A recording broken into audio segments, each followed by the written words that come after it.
Hello प्यारे बच्चों, आज की इस वीडियो में देखेंगे 8th ग्रेड अभ्यास पुस्तिका सत्र आपका 2025-26 की आपकी न्यू बुक है। कक्षा 7 विषय सामाजिक विज्ञान। तो प्यारे बच्चों, आपको जो है इस वीडियो में लास्ट तक बने रहना है, जिससे कि आपको सभी प्रश्नों के जो है संपूर्ण सॉल्यूशन आपको मिल सके। आज की वीडियो में देखने वाले हैं अध्याय 6। अध्याय 6 में दिया है आपका संचार माध्यमों को समझना। प्रश्न क्रमांक 1 में है, सरकार समाचार पत्र के किसी अंश, फिल्म के किसी दृश्य या गीत को समुदाय तक पहुंचाने से प्रतिबंधित करती है तो इसे कहते हैं। तो आपका उत्तर हो जाएगा सेंसरशिप। इसके बाद दूसरे में है, मास मीडिया का माध्यम नहीं है, तो आपका उत्तर हो जाएगा डी नंबर टाइपराइटर। इसके बाद तीसरे में है, व्यक्ति को रातों रात प्रसिद्धि प्राप्त कराने में प्रमुख भूमिका होती है। आपका उत्तर हो जाएगा संचार साधन।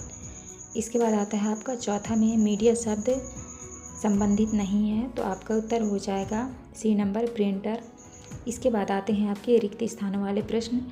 तो आपको ए में भरना है आपको संचार, बी में भरना है आपको धन, इसके बाद आपको सी में भरना है मास मीडिया और डी में भरना है 1940 और आपको ई में भरना है पत्रकारिता। तो आप इस तरह भर लीजिएगा। इसके बाद नेक्स्ट क्वेश्चन आता है प्रश्न क्रमांक 6 में है, वर्तमान में संचार के प्रमुख साधन कौन कौन से हैं, उनके नाम लिखिए। आपको उत्तर में लिखना है, वर्तमान में संचार के प्रमुख साधन रेडियो, टीवी, इंटरनेट, अखबार, टेलीफोन, कंप्यूटर आदि।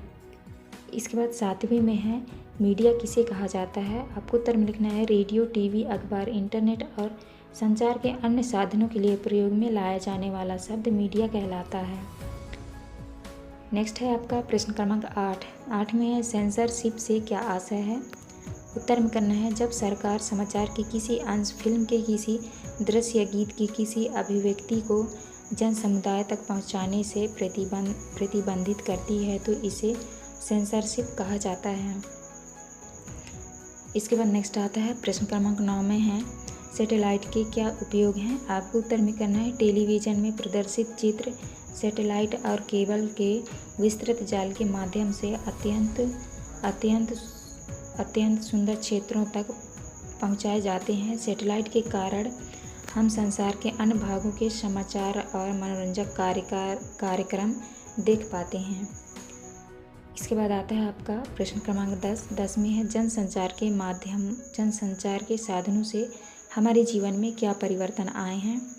उत्तर में करना है, हमारे रोज़मर्रा के जीवन में जनसंचार के साधनों की अहम भूमिका हो गई है। उनके बिना हम आज आधुनिक जीवन की कल्पना भी नहीं कर सकते। वे हमारे लिए न सिर्फ सूचना के माध्यम हैं, बल्कि वे हमें जागरूक करने में अग्रणी भूमिका निभा रहे हैं। इसके बाद 10 में है, जनसंचार माध्यमों से धन किस प्रकार कमाया जाता है। आपको उत्तर में करना है, जनसंचार माध्यमों से विभिन्न वस्तुओं का विज्ञापन दिखाकर धन कमाया जाता है, जैसे कारें, चॉकलेट, कपड़े, मोबाइल फ़ोन आदि जनसंचार माध्यम से धन कमाया जा सकता है। नेक्स्ट आता है आपका प्रश्न क्रमांक 12 में लोकतंत्र में संचार माध्यम किस प्रकार महत्वपूर्ण भूमिका निभाते हैं। आपको उत्तर में करना है, लोकतंत्र में देश और संचार के बारे में समाचार देने और उनमें होने वाली घटनाओं पर चर्चा करने में संचार माध्यमों की भूमिका अत्यंत महत्वपूर्ण है। नेक्स्ट है आपका प्रश्न क्रमांक 13 में लोकतंत्र में स्वतंत्र संचार माध्यम का होना क्यों आवश्यक है। आपको उत्तर में करना है, संतुलित रिपोर्ट लिख पाना संचार माध्यमों के स्वतंत्र होने पर निर्भर करता है।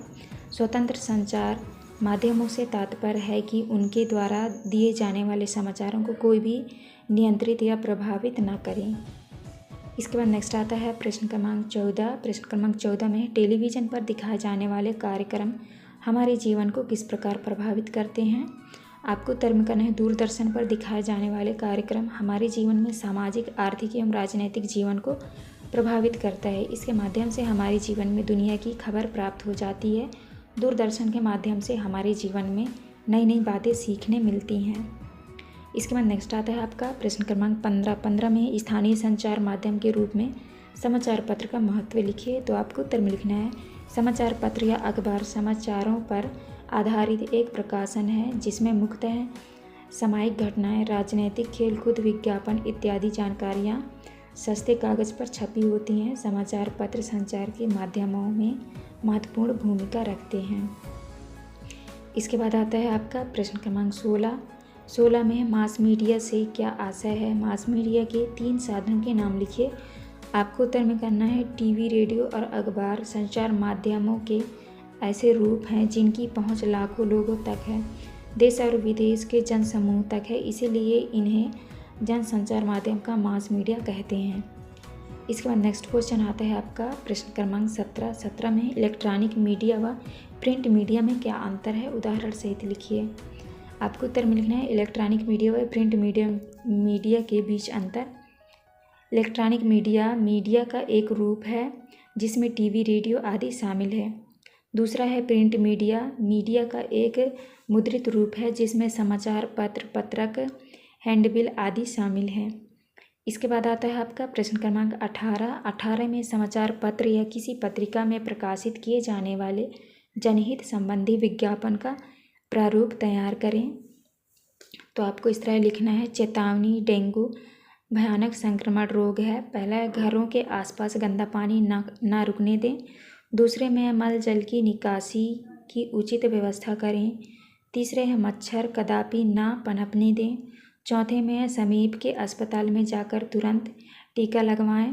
दूर होगी डेंगू की बीमारी जब होगी हम सबकी भागीदारी। तो आप इस तरह से लिख लीजिएगा। यहाँ पे हमारी वीडियो कंप्लीट होती है। वीडियो अच्छी लगी तो प्लीज़ हमारे चैनल को लाइक एंड सब्सक्राइब करिएगा। मिलते हैं अब नेक्स्ट वीडियो में।